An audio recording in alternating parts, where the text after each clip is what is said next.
करिया बाबू सब अपहन के तू चलले करिया बाबू सब अपहन तू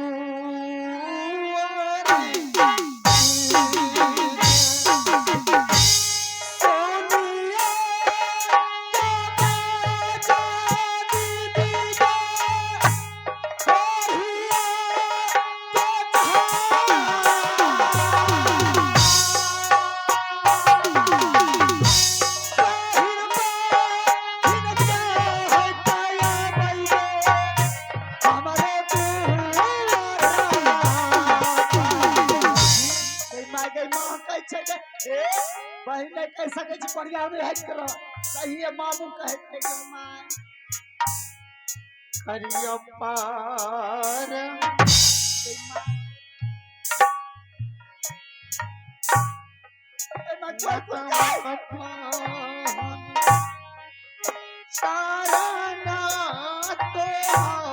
बाबा बाबा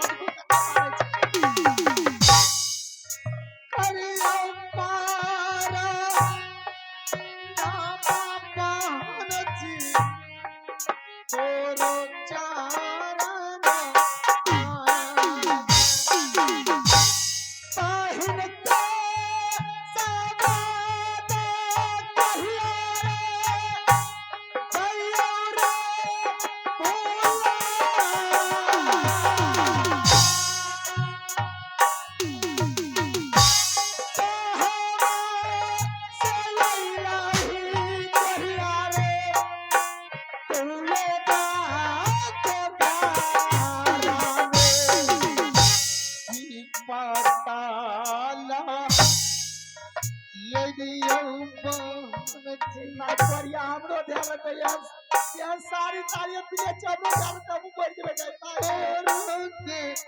तू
कहाँ से चले ले परिया परिया बैठ गए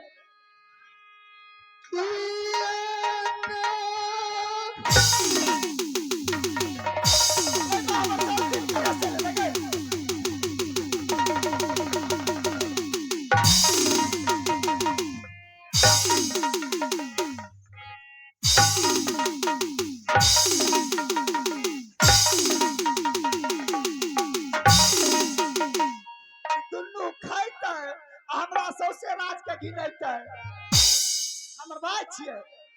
या करिया कुछ हमर भाई छिए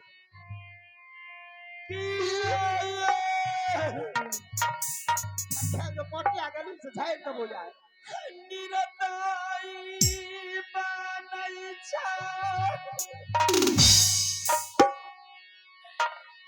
ये नदी बाबू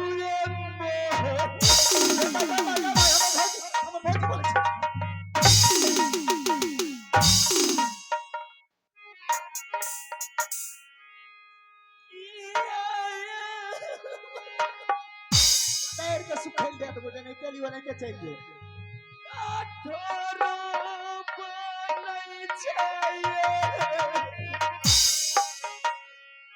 अपना भाई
रसगुल्ला खिलाइए तोरा खातिर परसाने अच्छा हो शर्म का भैया नहीं चूड़ा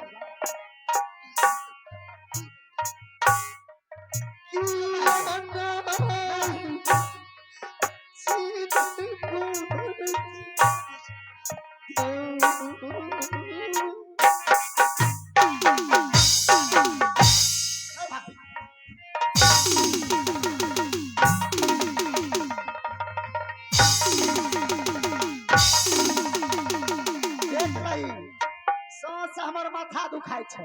आ चाय हम चढ़ा देलिए सिलेंडर पर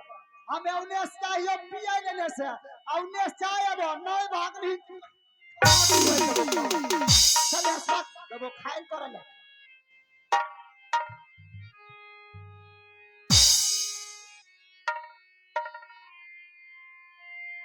तो कराची वाला खाई जाए देख लिए बहन का प्यार जिस बहन के दरवाजे पर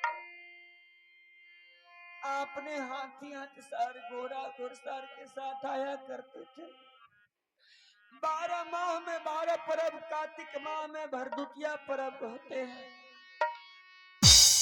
अपने बहन के दरवाजे पर आपने क्या क्या नहीं लेकर के मैं आपको बना करके देती थी कि आप जाइए मेरी नंदी के दरबार में उसे कोई उल्हाना ना दे आज देख लिए आपकी बहन एक लोटा पानी से भी इनकार चली गई चल रानी इस दरबार से चल जंगल में ओस चाट कर प्यास बुझा लेंगे पत्ता चबा कर देंगे रानी लेकिन ऐसा कसाई बहन के दरवाजे पर नहीं आएंगे ठीक है स्वामीनाथ चलिए इस बहन के दरवाजे पर रहना गुनाह है इस घड़ी में ये लिए बहन के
चल ऐसा कसाई बांध के दरवाजे पर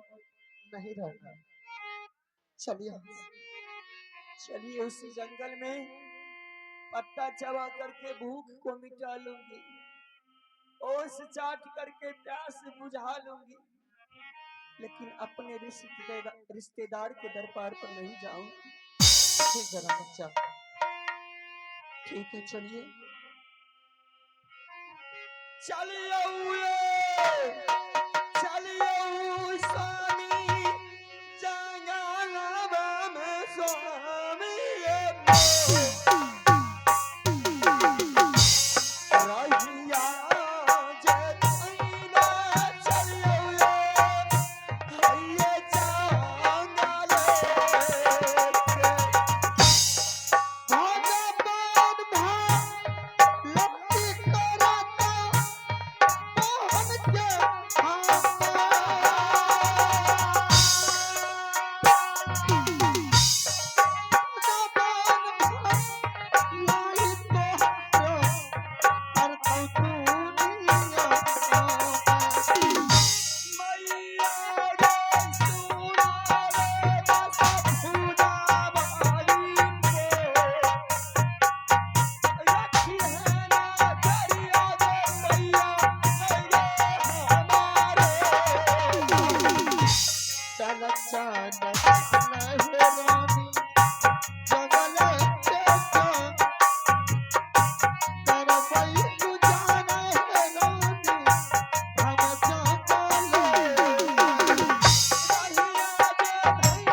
देख लिया आप लोग, यही माहिल सिंह का चाल है। लेकिन यहाँ तक तो ठीक है, लेकिन अब ये खबर हम अपने छोटा पोता को जहाँ की कनबज में पढ़ रहा है, सबसे पहले हम उसको एक खबर जना देते और उसके बाद देखिए हम क्या क्या करवाते। एक एक आदमी को एक जगह नहीं रखे, सबको अलग अलग बांटमारा कर दें। यही माहिल सिंह का असूल है। जिस तरह हमारे 151 बेटा को रुदल सिंह ने पंजा तोड़ करके गंगा घाट में फेंका था, एक एक करके बदला नहीं असूल लेंगे तो फिर मेरा नाम माहिल सिंह। ठीक है, अब यहाँ से चलते हैं कनबज, जहाँ की पोता अमरजीत पढ़ रहा है। हे यो यहाँ का बरता भैया यहाँ माँ छोड़ो, हे यो या बच्चों सुनो आगे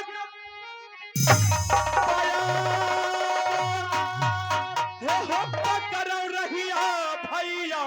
वही कनबज के ए हो जहाँ पढ़े पोता अमरजीत कुमार, ये हो खबर जनई भाई हम पोता के परिया चाल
ठीक है यही कनबज,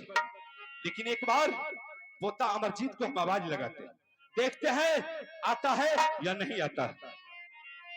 पोता है सुन ले अमरजीत रे कुमार,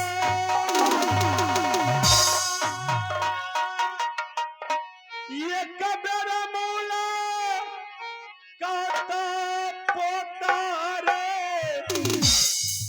कहरे रे दादाजी चले खिलरिया दरबार में चले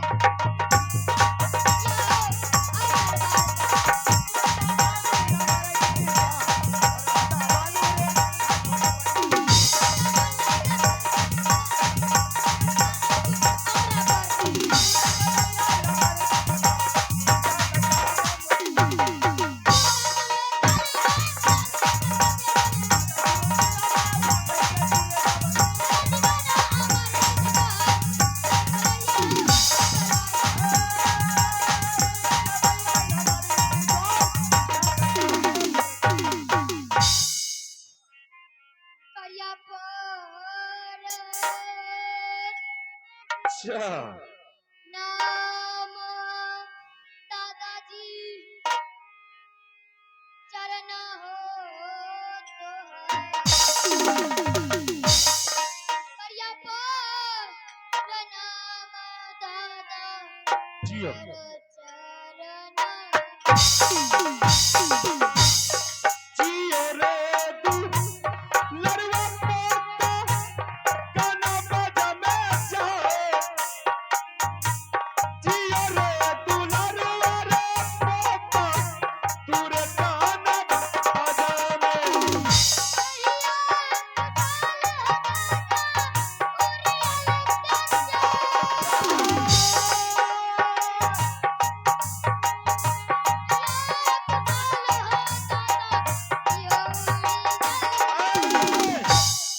अमरजीत, अरे हम तो सोचे कि तुम बच्चा ही होगा, लेकिन तुम तो सयाना हो गया। अमरजीत, सबसे पहले तुम एक बात बताओ, इस कनबज का तुम पहले समाचार मुझे सुना। दादाजी समाचार ठीक है। दादाजी हाँ सबसे पहले हमें ये बताइए, हमें जो पिताजी 6 महीने पहले 3 महीने का राशन दे गया था, वो तो 3 महीने पहले ही कब के सर अच्छा 3 महीने से मैं मास्टर के घर पे खाते खाते हम पर एडवांस। अच्छा, तो ये बात है, जब तुम्हारा पिताजी आया था तुमको कनबज में छोड़ने के लिए, तो तुमको 3 महीना का राशन दे करके गया था, लेकिन आज तुमको 6 महीना गुजर रहा है और 3 महीना का राशन मास्टर साहब का तुम्हारे पर एडवांस चढ़ गया। हाँ सोचने वाली बात। अमरजीत, जी दादाजी। वो तो ठीक है, कोई बात नहीं, जब हम आ गए हैं तो मास्टर साहब को रुपया दे करके जाएंगे, लेकिन सबसे पहले तुम एक बात बताओ कि तुमको महुआ की लड़ाई से कोई खबर आया है? नहीं कुछ नहीं आया। नहीं बताओ, कहे न कर माए बाप के विचार छे, बाप रे बाप, इ लभासी बच्चा के कोनो जानकार नहीं के। अमरजीत, तुम्हारे नरिहर नरबर की लड़ाई में तुम्हारा नाना नानी शानदार का मेला लगाया है, शानदार का जग कर रहा है, 151 प्रतिमा बैठाया है, 151 कलशा रोपा है, विष्णु जग कर रहा है, और वो मेला देखने के लिए तुम्हारा पिता और तुम्हारी माँ दोनों जा रहे हैं मेला देखने के लिए। क्या तुमको कुछ मालूम नहीं है? नहीं नहीं, मेरा पिताजी और माँ जाते तो हमें खबर देते। बताओ रे बे बाबू ना ए हो पता, अरे तोरा ताए लेल छोड़ के जाय छै, कहावत में कहल के 10 किलो के पोटरी निक लेकिन बच्चा